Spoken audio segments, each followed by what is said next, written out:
Good morning everyone. How are you? Hope you all are fine. Today we will read our English grammar book. So open your English grammar book and page number 13. আজকে আমরা chapter number 4 অর্থাৎ noun পড়ব। Noun কোথা থেকে এসেছে? আমরা parts of speech পড়েছি এর আগের ক্লাসে। পার্টস অফ স্পিচ কি? বাক্যের যে প্রত্যেকটি অংশ থাকে সেই প্রত্যেকটি অংশকে আলাদা আলাদা অংশকে বলা হয় পার্টস অফ স্পিচ, অর্থাৎ বাক্যের অংশকে বলা হয় পার্টস অফ স্পিচ। এই পার্টস অফ স্পিচ কয় প্রকার? 8 প্রকার। কি কি? Noun, pronoun, adjective, verb, adverb, preposition, conjunction and interjection. এই 8টা ভাগের মধ্যে প্রথম ভাগ হচ্ছে নাউন। সেটাই আজকে আমরা জানবো বা শিখব।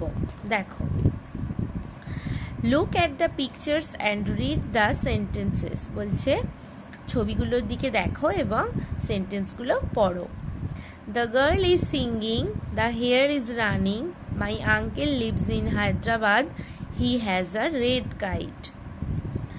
ইন সেন্টেন্স 1 অর্থাৎ প্রথম সেন্টেন্সে the word girl is the name of a person. Girl কি? একজন ব্যক্তির নাম, মানে গার্ল বলতে একজন ব্যক্তিকে বোঝাচ্ছে, অর্থাৎ একটা পারসনকে বোঝাচ্ছে। In sentence 2 the word hare is the name of an animal.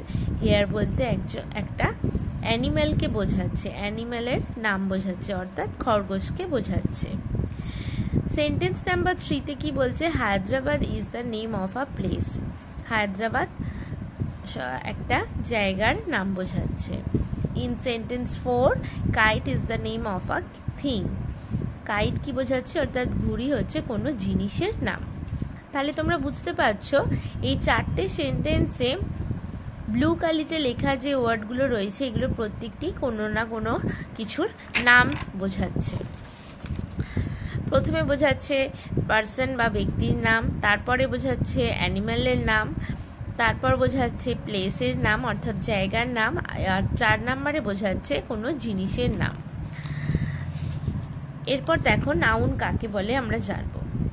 Words that are used as names of persons, places, animals or things are called nouns. কি বলছে? যে সমস্ত শব্দগুলো কোনো ব্যক্তি, জায়গা, প্রাণী অথবা কোনো জিনিসের নাম বোঝায় সেই সব শব্দগুলিকেই আমরা নাউন বলে থাকি। আবারও বলছি, যে শব্দের দ্বারা আমরা কোনো ব্যক্তি, জায়গা, প্রাণী এবং কোনো জিনিসের নাম বোঝাই সেই সমস্ত শব্দগুলিকেই আমরা নাউন বলে থাকি। দেখো, মোর এক্সাম্পলস অফ নাউন্স। কিছু নাউনের উদাহরণ দেওয়া আছে। পারসনস কিছু ব্যক্তির উদাহরণ দেওয়া আছে। বয়, গার্ল, ফাদার, মাদার, সন, ডটার, টিচার, ডক্টর এটসেট্রা। এগুলো সমস্তই দেখো ব্যক্তিকে বোঝাচ্ছে। প্লেসেস মানে জায়গার নাম কি? Home, school, temple, park etcetera. Things কি? Bat, ball, bag, watch, balloon, TV, camera etcetera.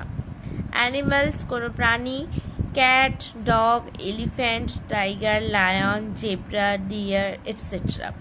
তাহলে বুঝতে পারছো এই সমস্ত শব্দগুলোই কোনো না কোনো কিছুর নাম বোঝাচ্ছে। হয় সেটা ব্যক্তির নাম, না হয় সেটা জায়গার নাম, না হয় কোনো জিনিসের নাম অথবা কোনো প্রাণীর নাম। অর্থাৎ যে শব্দের দ্বারা আমরা কোনো ব্যক্তি, জায়গা, জিনিস অথবা প্রাণীর নাম বোঝাই সেই সমস্ত শব্দগুলিকেই বলা হয় নাউন।